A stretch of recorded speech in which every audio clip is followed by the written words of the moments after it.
What's up, good people? Welcome back to another episode of Undrafted Views. We're here. We talk sports from the sidelines, and today we're going to give you our NBA playoff predictions for the Eastern Conference. Let's get into it.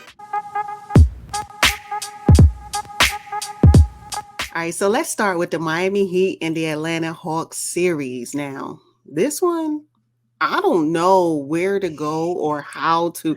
I just don't know because I think the Hawks are a little tired right now. So it's not a fair, I don't think I can make a fair prediction right now, but I'm going in. All right, so I got the Miami Heat who are bigger, better, stronger, and faster. I got the Heat in five. I have the Heat in five as well. I think the reason why the playoff tournament in this instance is not fair, does not allow a fair playing field, is because the Hawks had to compete twice for this particular spot, if I'm not Mm-hmm. mistaken. Yes, had to compete twice for this particular spot, and the Heat had a whole week's rest. That makes a difference. I don't care what anybody says. And so, unfortunately, the Hawks are coming into this series busted. Let's just be honest. Not only that, Clint Capella's not in the middle. That's huge, right? So not only are they tired, but then they are missing a core piece of their offense and defense for that matter, especially when we're talking about protecting the rim and Clint Capella. So it is big brother, little brother almost, only because of the time frame and what they are up against. And so yes, I also have the Heat in five. Yeah, and Duncan Robinson found his shot. Oh Got my it. goodness, in game one. Now I know the series is early. This is only the start. And we know that, right? But I'm telling you, if Duncan Robinson continues to shoot the way he did in game one, I don't know how the Hawks are going to contend with that. And John Collins is back, but now, like you mentioned, Capella is out. Yeah. Doesn't even matter at this It point. doesn't even matter. Now when you got Bam doing Bam things. Like it's just in Heat and five. Yeah. I have the Heat in five too. Let's move to the Boston Celtics and the Brooklyn Nets. Now, this is must see TV. Oh my I mean, this gosh. has lived up to the hype so far. Oh Oh, my goodness. oh my gosh. You know what? I just I'm gonna forfeit my prediction for this particular series. No, no. I just can't even give one. I when I tell you I I don't even know. I don't even know. I don't know. We need a prediction. Can't give I can forfeit a prediction, right? No, Oh We are Lord. going in our predictions on I this know video. whatever it is, this series is going to seven. It's going to Yeah. be 7 games for sure. And the output of that, I'm going to go. This is when I say a fluid, soft, jello type prediction, I'm not even playing. I can't even give you anything solid. I'm gonna go Nets 7 only because I trust KD. And I believe that although his game one was not the best, I believe he can get it together. But there are a couple of things on the Nets that they just need to fix off the rip after this game one. And that's number one. Come on, can we get somebody to do some defense? Who is going to do that, right? Collectively, who's going to? Because I don't Mhm. expect Kyrie and KD to be their defensive um, uh, geniuses on the floor. I don't expect that from them because the Celtics, number one in offensive efficiency and number one in defense. Come on, you got to give me a little bit more. And not only that, I think that they need to figure out what they're going to do in the paint. Bruce Brown ain't it.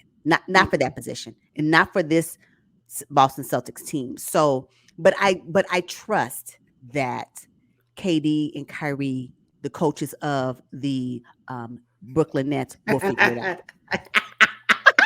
For real, huh? Because Oh yeah. Steve Nash is just sitting in, but we know who the real coaches are.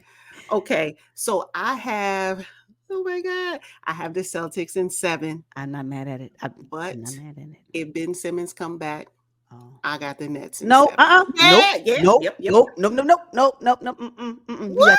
You have to pick. If I can't forego my prediction, you can't waver on yours. It's either gonna be the Celtics or it's gonna be the Nets, regardless of who Oh comes my. back. Well, okay. So right now, Ben is scheduled to come back somewhere around game four, game five. Okay, so fine. Nets in seven.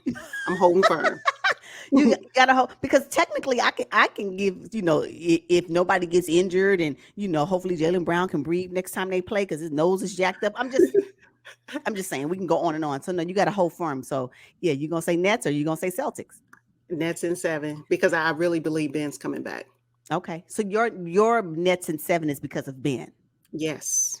My Nets in 7 is because of experience and in KD I trust. I still think he can pull it off because if KD and think about this game 1, we're talking about 1 point. It wasn't like it was a blowout, right? And even all of the defensive stops they put on the Brooklyn Nets, we're talking about 1, 2 points, and Hmm. the Boston Celtics may have broke out and had a lead with 11 to 14 points in the third around that time, and it got sucked up by Kyrie with his 2 threes. I'm just saying it can happen. So it's not the point spread wasn't enough for me to say the Celtics just have it. I didn't feel that way. I do believe that the adjustments that the coaches of the Brooklyn Nets team will be enough for them to particularly to actually win a 7 game series. But it is soft. It's soft. It's so soft. My You know what? prediction is so Yeah. soft. Yeah. I don't think the Celtics can play any better Oh, than they what are we saw in so game one. good. They only won by 1 point. Like that One was point. their best, I think. And then we Yeah. can see much more from KD. Oh, And then that yeah. means that the Nets win by 10, 12 points every single game, you Yes, know? yes, yes. So we'll see. But yeah, soft Nets in 7. Alright, so the Milwaukee Bucks and the Bulls series. Now, game one actually surprised me. I thought the Bucks would just stomp all over the Chicago Bulls. Kind of surprised me a little bit. It Mm. didn't turn out that way. Yeah, Bucks in 4. Still. Absolutely. Gone fishing early. Yeah, yeah. I'm sorry. I think Bucks were being nice. I just think they were being nice. They didn't want to expend too much energy. I just really think that if this was a more competitive game and they knew going in it was going to be more competitive, and not because I don't think that the Bulls just need more pieces. They just need more pieces. They're missing Lonzo Okay, Ball. I mean, I don't know if and he's going to be a really big factor, but I mhm. think they're a little small as it relates to the Bucks. They're just